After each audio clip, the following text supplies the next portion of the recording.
ในตอนเช้าวันที่30เมษายนที่ผ่านมานี้อยู่ที่ห้องประชุมใหญ่เบอร์1ของเมืองไสจำพรได้จัดพิธีประกาศการจัดตั้งพนักงานนำพาคุ้มครองของเมืองและมอบรับหน้าที่รักษาการเจ้าเมืองขึ้นอย่างเป็นทางการ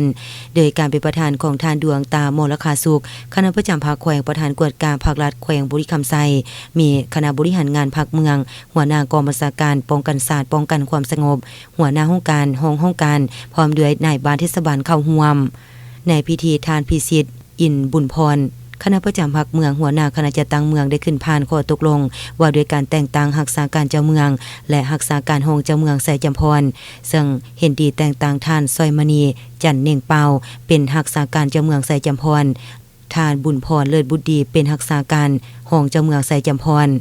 ผ่านข้อตกลงว่าด้วยการแต่งตั้งท่านกองศรีสัญวงศ์ห้องเลขาพรรคเมืองเป็นหัวหน้าคณะจัดตั้งเมืองผ่านข้อตกลงว่าด้วยการแต่งตั้งท่านพิสิทธิ์อินบุญพรคณะประจำพรรคเมืองเป็นประธานองค์การกวดการรัฐเมือง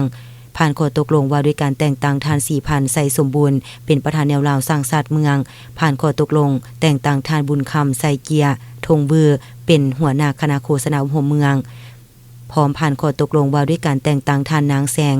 รอเบียยาวเป็นรองประธานแนวราวสร้างศาสตร์เมือง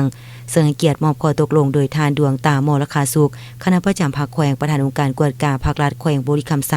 และท่านไกรสอนจันทร์ศรีนาเลขาพรรคเมืองให้ประธานที่ได้รับการแต่งตั้งครั้งนี้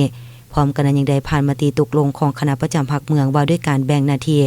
ความรับผิดชอบให้คณะบริหารงานภาคเมืองพร้อมทางผ่านมติตกลงว่าด้วยการแบ่งความรับผิดชอบของประธานในกรรมการภาคเมืองเพื่อสีนำเวียกงานภาคแต่ละกลุ่มกองห้องการและแต่บรรดาบาลภายในเมืองตอนท้ายของพิธีได้รับฟังการมีคำเห็นโอลมของท่านดวงตามรคาสุขคณะประจำภาคแขวงประธานกวดการภาครัฐแขวงบุรีคำไซตื่มอีก